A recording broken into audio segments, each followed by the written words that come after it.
Okay.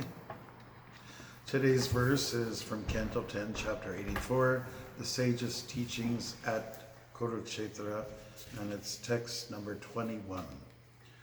Today our birth, education, austerity, and vision have all become perfect because we have been able to associate with you, the goal of all saintly persons. Indeed, you yourself are the ultimate supreme blessing. But please repeat after me. Today our birth, education, austerity, and vision have all become perfect because we have been able to associate with you, the goal of all saintly persons. Indeed, you yourself are the ultimate supreme blessing. Purport by His Divine Grace, A.C. Bhaktivedanta Swami Prabhupada's followers. The sages here contrast their respect for the Lord with his reciprocal worship of them. Lord Krishna honors Brahmins as a means of instructing less intelligent men, whereas he is, in fact, absolutely independent. The Brahmins who worship him, on the other hand, benefit themselves more than they can imagine. Namo Vishnupadaya Krishna Vishtaya Bhutare Srimate Bhaktivedanta Swami Namane Namaste Saraswati Devi Gauravani Pracharini Nirvishesha Shanyavadi Paschajari Ishatarine. Hare Krishna. So we've been hearing about Brahmins, sages, or saintly people who are the directors of society. They're the spiritual masters. They have indulged themselves in study of the Vedas. And if you really want to understand about life, if you want to know what has got everything ticking, who's in charge, then you consult with the Vedas. The Vedas are like the mother. If you want to know who your father is, you check with your mother. She'll know. Nobody else will really know. Sometimes she doesn't know. But in this case, the Vedas, which are the mother, and she's well aware, she's pointing to the direction of the Creator. Vedaischa sarvayar aham eva vidya vedanta kridvedavid eva chaham. That's from chapter 15, text 15 from Bhagavad Gita. Brahmins are the spiritual masters or gurus of society, and they help to purge people of their problems. They are there to be counselors, coaches, guides, etc. Because of that, they are honored by Krishna. That's the point that's being made here. Krishna loves the Brahminical people. Of course, you have to act like a Brahmin, and you have to follow what is described as a Brahmin, chapter 18, text 42. You might want to look at that in Bhagavad Gita. It gives the qualifications of what is a Brahmin. But Krishna's nuts about Brahmins, and he's not nuts about cows and bulls. Namo Brahmanaya Devaya, Go Brahman Hitaya Cha, Jagat Hitaya, Krishnaya, Govindaya Namo Namaha. And they're so worshipable that in the first canto of the Bhagavatam, Srila Prabhupada offers to us in one purport, is that there are things that happen in this age, Kali Yuga, because that's Canto 1 is about Kali Yuga, that we cannot describe them in detail on these pages, meaning it's so gruesome.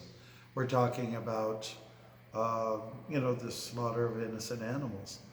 For instance, in the first canto, we hear about the personality Kali, who was beating a bull's legs and making it so that he couldn't stand anymore. And those four legs of his have some analogous, understanding, meaning behind them. They represent certain virtues. And the last one, the one leg that he didn't beat, represents truthfulness. So in Kali Yuga, you're going to find everything's knocked down, cleanliness, austerity, religiosity, and so on. And they'll be broken down. But there's one thing that will remain, and that's a sense of truthfulness.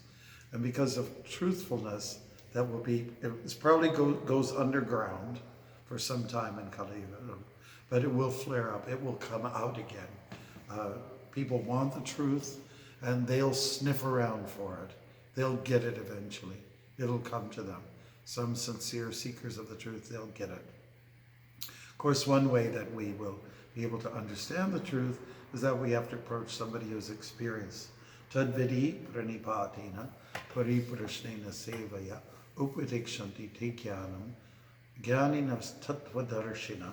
This word drishya refers to see, and darshana means also to see, to have darshana. People come, or they want to come to see. It's a translation of the power of sight. And that is the ultimate thing to see, is to have a vision of darshan, to see God in things. So, some significant words here. Fruition, let's see, polium, the way it's described, fruition. Patrang pushpam palam toyam. That verse from chapter 9, Bhagavad Gita, says if you want to offer me with love and devotion, leaf, flower, fruit, or water. Pushpa means flower. Palam refers to fruit. So, let's see. Today our birth, education, austerity, and vision have all become perfect, reached a fruition, I guess that's what it's blossomed now. We've been able to associate with you, Krishna, who's the head of all the Brahmins, really. In our disciplic succession, the Brahmin who's first appeared in the material world is somebody by the name of Brahma. He was the first thing he did was to meditate in his cosmic setting. He meditated on, trying to understand what is the world, and finally, as a result of his austerity, he had darshan. He was able to see, he was able to understand that, really what was under him and sort of above and around him was the absolute truth, Vishnu lying there. So in one sense, he's a little bit on top of Vishnu, but I don't think he was head level with Vishnu, even though he came from and shading over him are the Nagas, so all around him was Vishnu, but when he woke up, he was just kind of looking around and just saw darkness, darkness, and he was wondering, hey man, what's happening? What's going on? And so the Lord enlightened him. Tene Brahma Arida Yaadi Kavaye Muyanti Surya.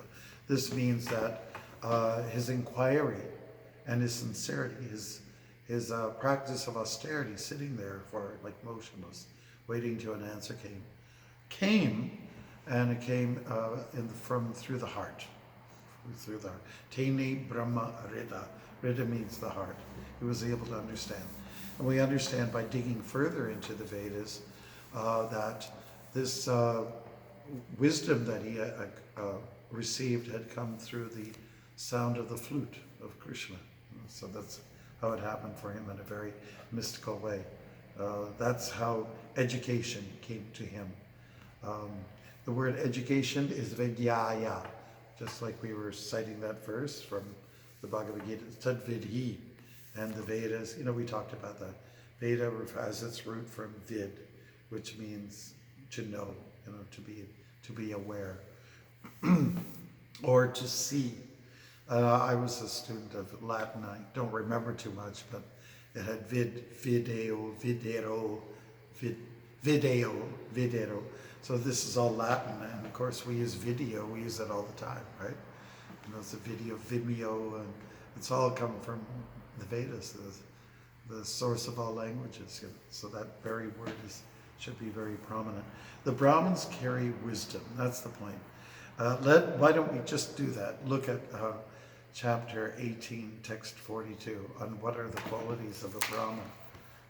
It's good to know that. In fact, when people ask me sometime, how do I prepare for my second initiation? I said, well, look at chapter 18, text 42, and write a whole essay on it, And then there's like 9 qualities of what is a Brahmin. And you have to qualify. You have to show that you are, your substance is of that. Okay, so bear with me for a second. Everybody can relate to this, these particular qualities. So, here they are. Shamadamascha Bhakshanchi, Kshantir Arajavam Evacha, Jnanam Vijnanam Astikyam, Brahma Karma Swabhavajam. 9 qualities. And the one that I want to highlight right now is the one of Jnana. Jnana means wisdom, knowledge. And Vijnana means application of that wisdom. You have to follow what you talk about, you know. You can't just have realization. You have to put it into the world of action, you know. So some of the other qualities, Shama. Because, you know, we're living in a Brahminical setting. We're supposed to be cultivating these qualities, right? So first of all, Shama means what? Shama. Anybody know? Okay. Peacefulness, that's what it refers to. Dhamma. Dhamma refers to self-control. Tapa is the next word. We know that one. Tapa. Austerity, very good. And then Shocham. Shocham. Cleanliness, yeah. Like Shocham, we say Suchi. Oh, this is Suchi. Like the kitchen's Suchi, because we had somebody putting in their effort towards it. But before that, it was Muchi. Suchi Muchi. Our life is like that. Suchi Muchi, yeah. Shanti, tolerance. Arjavam. We gave this Sanskrit name to somebody in Cuba, one of the older, senior devotees there. Arjavam, and that means honesty, you know. And then we have Jnanam, which we already addressed, knowledge. Vijnanam, wisdom. And Astikyam means religiousness, so to be dharmic, like to be proper, to be moralistic. You know, this is what was referred to there. So these are the qualities that we're supposed to be cultivating in Krishna consciousness. And even though some of us might not consider ourselves Brahminical by psychophysical analysis, still we are living in a Brahminical environment. This is like supposed to be an educational institution. Now let's look at the 7 purposes of ISKCON. Has anybody had a chance to look at them recently? I don't want to pull it off the wall in the hallway because, you know, who knows. But I mean, you look at that. You look at those 7 purposes of ISKCON. And what you get from all of them is a sense of learning. You know? It's about education. Finally, at the end, the 7th purpose is to do publications, to tell the world through books, through periodicals and journals and so on like that. Of course, now it's going to be screens, but to educate the world in this, what is the end of the Vedas, you know, to understand the absolute. That's our function. It's an educational movement. And of course, around it we have other things. You know, we have prasadam, which has to be cooked. It must be offered. Otherwise, how can you learn anything if you're starving to death, right? You know, everything will just, prasadam is so important to us.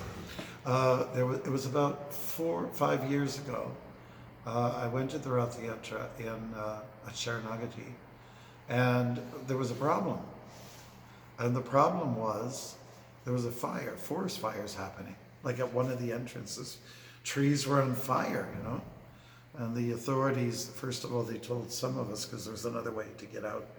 The police were saying, anybody, you know, they come to, we had a gathering, anybody who doesn't live here should get out now, you know. And then it got even a little more serious, like it was Rath Yatra time, and they have this lake, and then they have this awning, and you know, we were there in that shelter for a bit, and the police did come by, and said, okay, so you know, you really shouldn't be gathering here. You know, that was their opinion, because the nature of the fire, and they were concerned. So what happened was very interesting to see the response of the people, the devotees themselves. So some of them were saying, oh, we don't have to listen to that. That's not important. We got our festival, and just it's all about Jagannath, and you know, all these things. And then another half of the group would say, no, we should follow the authorities. And I told them, yeah, we should follow the authorities. You know?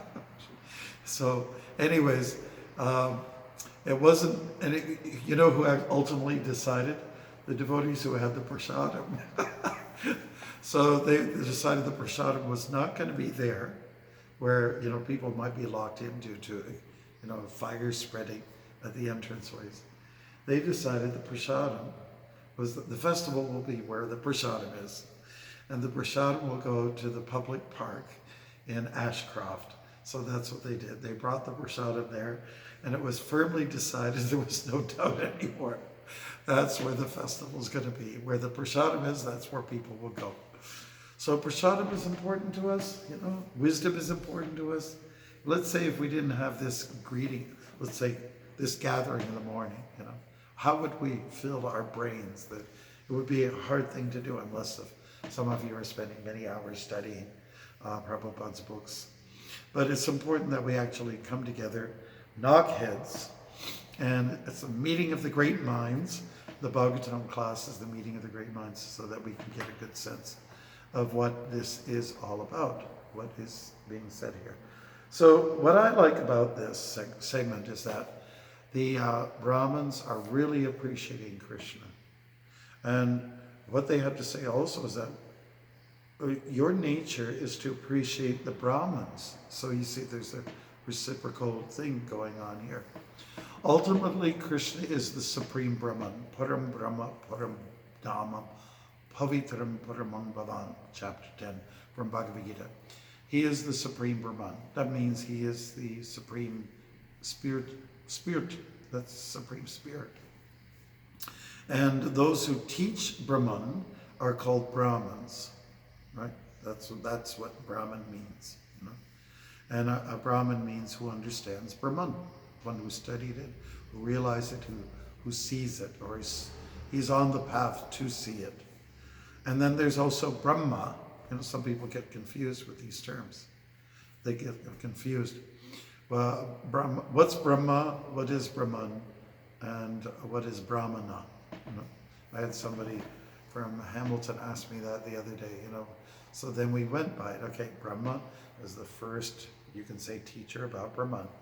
The term that is used to understand Brahman itself, or those who teach it, are called Brahmanas. And then Brahman itself, what is it? It's the spirit. It's the subtler energy. It's not this gross energy that we experience before ourselves. As much as material energy is beautiful, and sometimes it's actually quite harsh. It's got that dual side to it. You flip it and it's like a coin. Material energy is like flipping a coin, dealing with it. It's heads or tails. Flip it in the air. What do you got today? It's heads today. Okay. What do you got tomorrow? It's tails. And that's the way the world is. It's heads or tails, or it's snakes or ladders. Anybody enjoy snakes and ladders when they were a kid? Snakes and ladders. The game. Oh, it was so great when you had a ladder. It was really more like an elevator. It wasn't like you had to go slow. And a snake is that, I guess it has some analogy towards, what is Satan? Satan kind of in the form of a snake. And, snakes can be evil, snakes can be good. We've got a lot of good snakes in our Vedic understanding. We have Sheshanag, we have Kaliya. He was the only Asura that didn't get killed by Krishna. Krishna spared him somehow or other. Shiva has snakes, he has cobras all around him. And there's, even the Bibles there is mentioned, if you like, in the divine world, there's snakes, and they give visions of calves and snakes and colors of like sardine, which is like a blue, gray, silvery color, things like that. All kind of hints are there that you can consider Vedic. So anyways, this is our life is about everything's Brahman, everything's spirit. Ultimately, from a higher sense, Prabhupada said, everything is spirit, everything is Brahman. Because the material energy, it is his separated energy. And it has, you can say, some defects. It recycles, it changes its form and its image. Like I was thinking yesterday about garbage. And now garbage, whatever there's things that I remember when I was a kid. I remember having like a Cleveland Indians T-shirt. Because we lived just across the lake. It was like an image of an Indian, and I'm wondering if it's still around. I mean, it might be. I'm sure it's become one with the earth and it's biodegraded, but that's the nature of material elements. They don't have the longevity of what is Brahman. So the Brahmins have something great to offer us. They show us, they deliver education to us. They themselves demonstrate austerities. They have vision, and they share that vision with us. Actually, there's 6 functions of a Brahmin. Does anybody know what they are? I'm just going to take a second to. What are the functions of a Brahmin? 6 of them. Study and teach. Okay, so we have mention of 2 things: to study the Vedas and to teach the Vedas. What else? What else do Brahmins do? What's their function in society?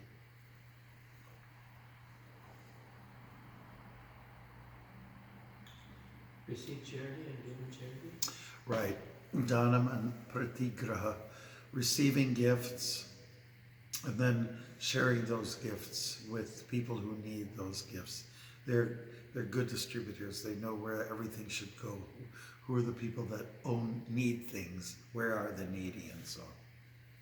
So we've covered 4 out of the 6. What else do we have?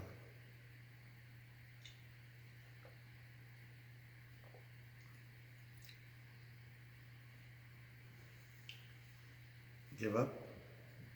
Okay.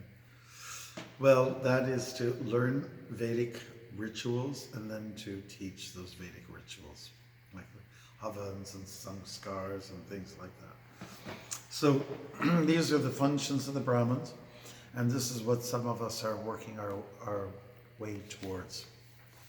But they offer a very important place in society, and that is to remind everybody of the spiritual component. I like that term, spiritual component. You know where we got it from? We got it from Barbara Hall. Who's Barbara Hall? Well, she was the former mayor of the city of Toronto. And she came here to the temple. And that's when I finished my first walk. The devotees had a sort of a little party, homecoming party. And the mayor came. She came, Barbara Hall, a nice lady. A few months later, she came to our Rath Yatra twice on one day. She came to the opening of the library, and then she came to the island a little later on. How nice that was of her.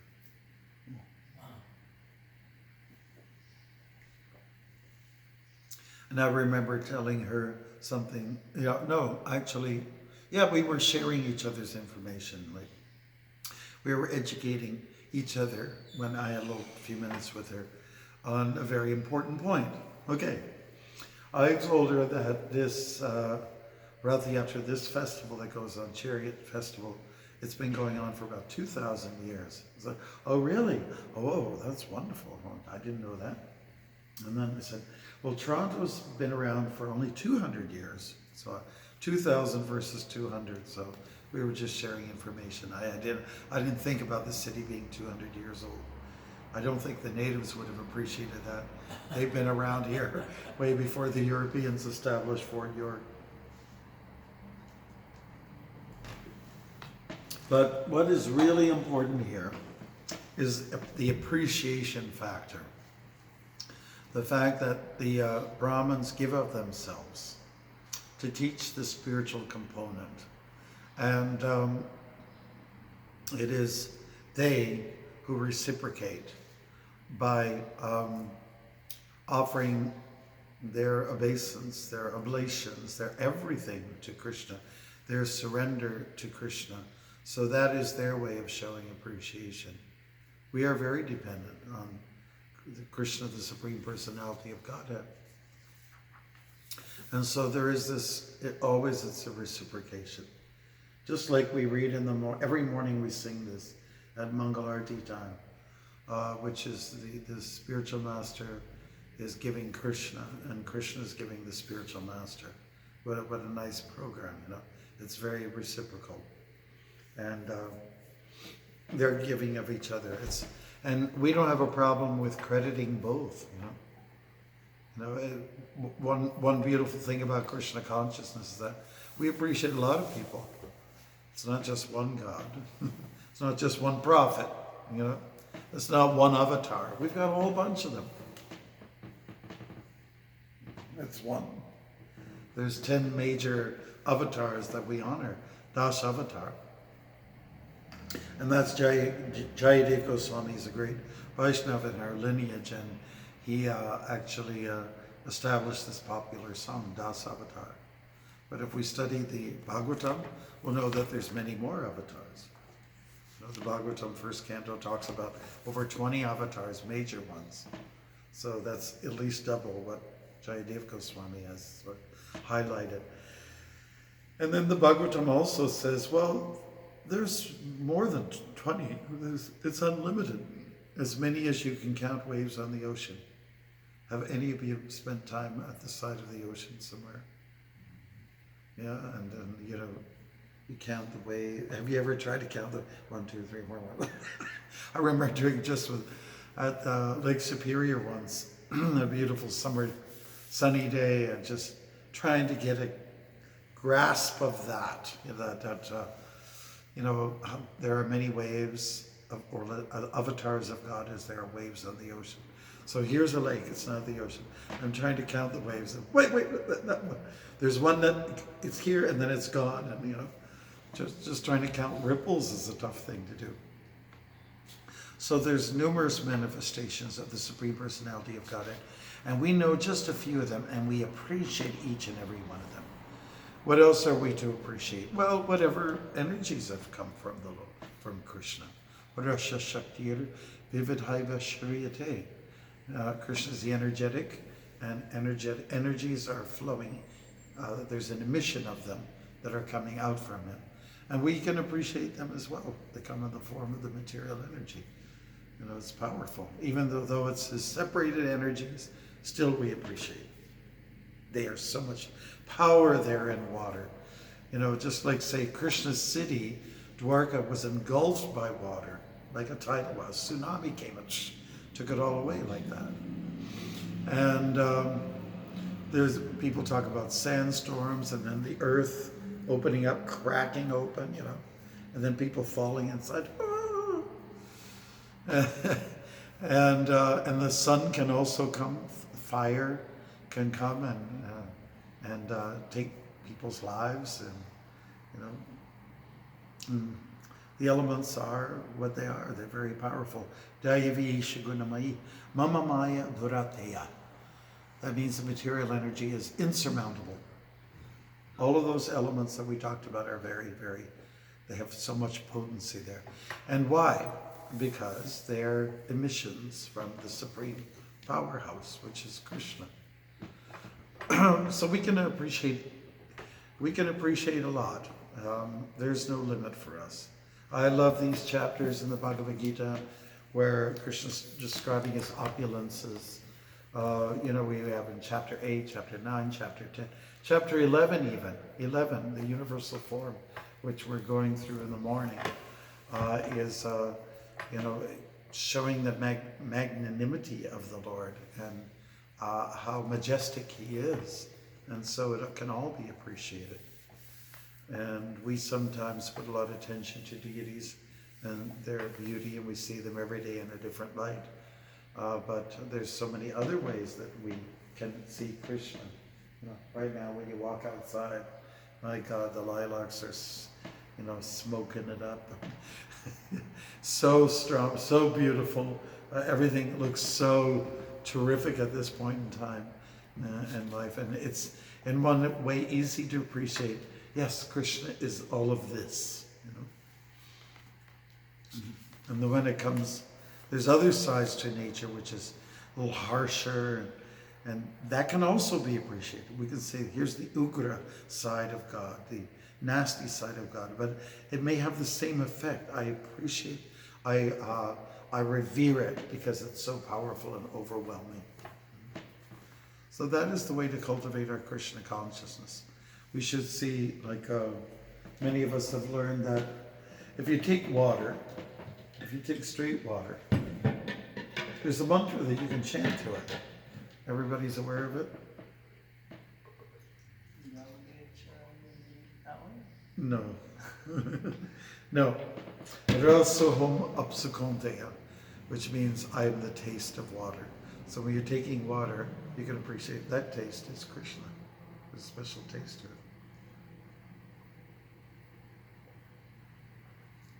And so when you take water, instead of being casual about it, if you say a mantra, or at least think the mantra, say, this taste is Krishna. So this is how we're to see Krishna in all things, in all circumstances, even when things are quite negative. You know, in my particular role at the temple, I get emails and I get calls about people who are just having a tough time with life. And so our job is to try to help them to see things a little different. You know, if you got a big challenge, understand this is it's an opportunity to submit, to surrender, and to do better, to improve. Don't just, like Prabhupada one time said, that do not be angry with the agent of your karma. You know, don't be upset. Don't show resent to whatever you think is the cause of your problems.